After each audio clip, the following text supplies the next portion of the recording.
In this tutorial, we're going to take a look at using the quadratic formula for factoring. We kind of think of those as you either use the quadratic formula or you factor. But what I'm going to talk about is specifically if you're using those factoring methods like decomposition or the Australian method, where you're finding two numbers with a certain sum and a certain product, and the product's really large. Okay, so that's the idea here. When the product is a large number, and I'll show you an example, it can take quite a while to find those certain two numbers. So that's the idea here. Now I'm going to start with, this is the standard form of a quadratic. This is called standard form.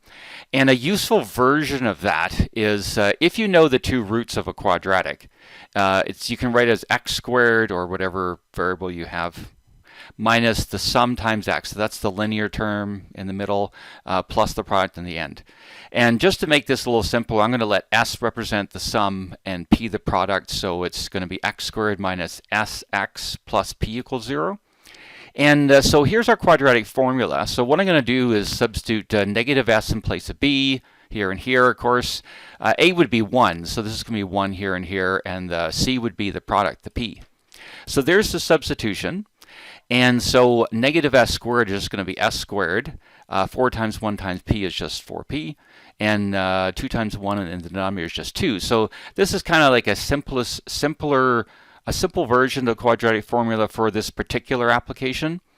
So here's my example. So let's say you're asked to factor this trinomial. Okay, so the sum would be the 38. That's not too bad. But the product would be 55 times negative 161, which is minus negative 8,855. So pretty big product. I mean, we could list all the products of this, pairs of products, but it could take a while, okay, to find the right two that do add to 38 and multiply to negative 8855. So that's the purpose of this version of the quadratic formula. So if I put 38 here and here, so there's my substitution for s, and negative 8865 in place of p here, then we need to just simplify this. So 38 squared is 1444.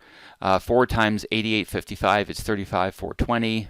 Notice we are multiplying two negatives here, so we get a plus 35420. If we add the two of those together underneath the square root, we'll get 36,864. And of course, this should be a perfect square. If that's not a perfect square, then you can't factor this. Okay, so that will be a perfect square. The square root of 36,864 is 192. So 38 plus 192 divided by 2 and 38 minus 192 over 2 will give us our two numbers. So that 115 is the plus, and 38 minus 192 divided by 2 is negative 77. So those are the two numbers that multiply to negative 8855 and add to 38. And of course, I can demonstrate that with my graphing calculator. 115, well, I suppose plus negative 77 is 38, and 115 times negative 77 is the negative 8855. So that does work.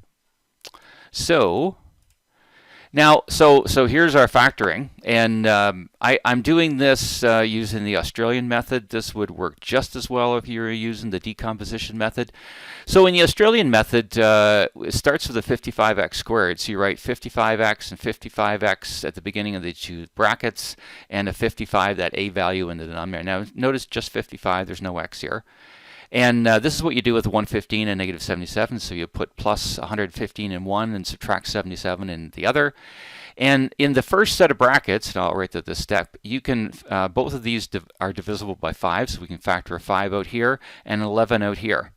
So 55 divided by 5 is 11. 115 divided by 5 is 23. 55 divided by 11 is 5. Negative 77 divided by 11 is negative 7. So see, 11 times 5 is 55. So those divide it with 55. And here are your two factors, 11x plus 23 and 5x minus 7. So that's how you can use that to find those two numbers and then factor. And again, using the decomposition method, it would be very similar. Once you have those two numbers, the rest is just factoring by grouping. And that's the end of the tutorial.